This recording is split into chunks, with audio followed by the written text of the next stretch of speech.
Students, today we'll learn Euclid's algorithm in cryptography. Okay, so why we need Euclid's algorithm? When two positive integers are large, it is difficult to find the greatest common division. Okay, it is used to find the GCD of the given number. So this was developed by the mathematician Euclid in the 2000 years ago. Okay, so now facts are GCD of a comma 0 will be 0 and the GCD of a comma b is equals to GCD of b comma r. See b comma r, where r is a remainder of the dividing a by b. Okay, so first example what they are given, GCD of 10 comma 0, GCD of a comma 0 is a. Similarly 10 comma 0 is 10 according to the first rule. And the second rule, GCD of 48 comma 18. Okay, so first you have to divide 48 by 18.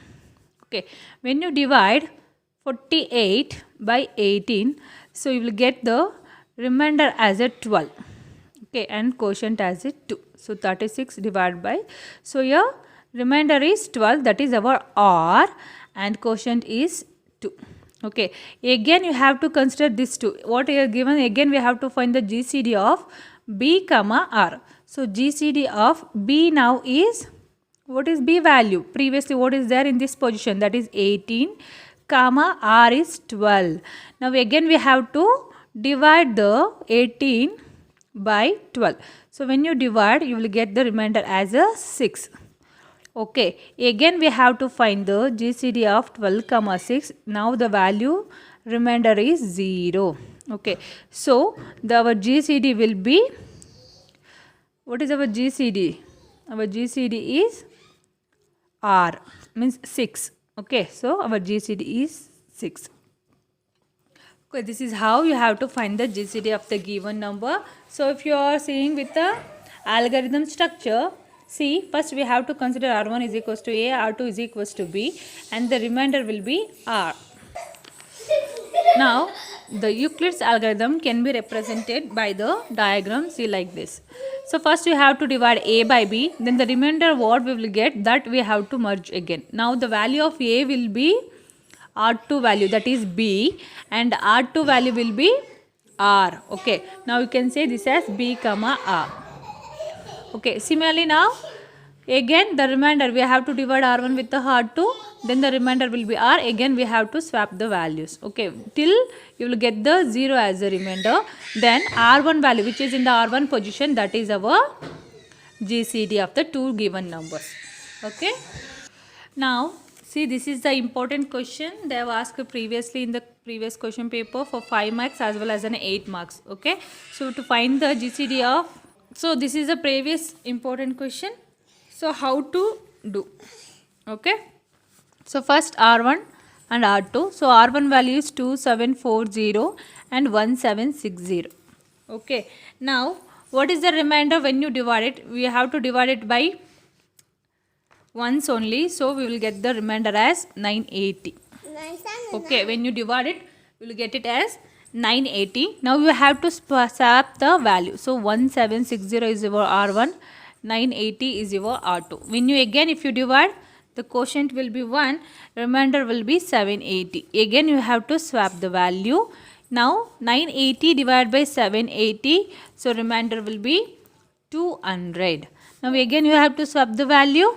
So 780 divided by 200 will be the quotient.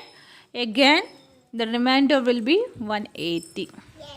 Okay, again 200 into 180, you have, if you swap, the remainder will be 20. Again 190, 20, the remainder is 0. Again if you swap, 20, 0. Now the finally GCD of A comma 0 is equals to A, no? So our value is, now GCD of the value 2740 and 1760 is 20. Okay, hope you have understood it. Okay, next topic is extended Euclid's algorithm. Okay, so the extended means they have added a new technique here. So here lastly what we have to do, they will give the two integers A and B. We need to find the other two integers S and T. Okay, S and T we will find out, that we will be merged to find the GCD of A comma B. So S into A, the first number with the A and T with the B, when you multiply, you will get the GCD of A and B. Okay, so there is a one small procedure with the 3 steps they are given. Explanation, see. Similarly, this is a normal GCD working out. Okay, first R1 is equals to A, R2 is equals to B, and when you divide both of it, the remainder we have to write here. Again, we have to swap the value. After swapping, you have to divide both of it, then R, then the second you should not swap it. Okay, you will get the remainder as 0. When you get the remainder as 0, the last R1 value is your GCD. Okay, so normal procedure. But here firstly you have to consider, we need to find the value of S and T in the extended Euclid's algorithm. So first you have to assign S1 is equals to 1, S2 is equals to 0 and S. Okay, so when you divide 1 into 0, here division, we are not doing the division here. The thing is we are using this formula. Okay, so R is equals to, this R we are computing by the formula R1 minus Q into R2. Okay, again S2 is this S we are computing with the formula S1 minus Q into S2. Here Q means quotient value, which when we divide two numbers we will get the quotient, that value. Again T also, T1 is 0 and T2 is 1, and the division means this formula when you apply you will get the T. Okay, the T again you have to swap, again you have to apply this formula. So like that the procedure will be repeating. Okay, so now I will explain one example for this one. So given A is equals to 161 and B is equals to 28, find S and T. Okay, so we have to find S and T here. So first when you divide 161 by 28, okay, when you divide 161 by 28, you will get the remainder. So 28 and 161, you will get the quotient as 5 and remainder as 28. Okay, so remainder as 28 you will get. So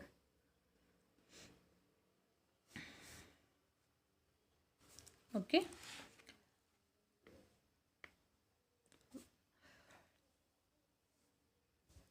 okay, see here when you divide this one, so 28 5s are 140, the remainder will be 21. Okay, so this is our remainder, this is our quotient. So here we have to concentrate only on the quotient because the formula is R is equals to R1 minus Q into R2. Okay, so here what is our R1 value? That is A value. So A value is 161 minus 5 times of 28. So 161 minus 140, you will get it as 21 as our R. Okay, so you have to write in the place of R 21, again you have to swap the value. So again 28 should be divided by 21. When you divide 28 by 21, so you will get the remainder as 7. Quotient as 1. Okay, here you need the quotient value. So write 1. 28 by 7, remainder value is 7. Okay, then the print take mistake. So here 7 will come. Again you have to swap the value. Again 21 7s are. So 21 will come on 3. So 7 3s are 21. So quotient will be 3. Again we have to swap the value. So 7 0. When 7 0 is there, the value of GCD will be 7 here. Okay. So now here you see you have to use S and T. Right. So firstly S1 value will be 1 and S2 value will be 0. So first we will solve this one. So S1 is 1 minus quotient value is 5 into 0. So 5 into 0 will be 0. So S will be 1. Okay, this formula we are applying. Again here 0 minus of Q value is 1. 1 into 1, 1 only. So minus of 1 will be minus 1. Okay, again you have to swap the value.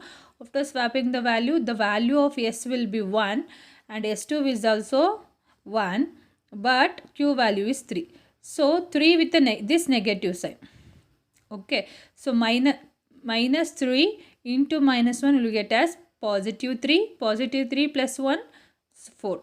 Again we have to swap the value.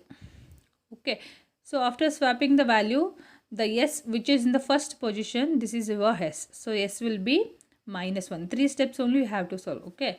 Again here on the t side, so initially we have to initialize, no, t1 is equals to 0 and t2 is equals to 1. Okay, t1 is equals to 0, t2 is equals to 1. Apply this formula. So 1 into 5. Okay, 5, this negative sign, so -5. Again swap the value. So 1 into -5 into -1. So -1 into -5, it is positive 5 plus 1, 6. Again we have to swap the value. -5 -6 -3. 6 3s are 18. 18 both are negative signs, so you have to add the value. So 18 plus 5 will be -23. Again you have to swap the value. What is there in this position? That is your value of t. Okay, now this is the formula. S into A plus T into B. S is -1, A is 161, T value is 6 and B value is 28. So when you multiply, you will get it as 7. Okay, so this is one part and this is one part. So this is how you can solve in Euclid's extended Euclid's algorithm.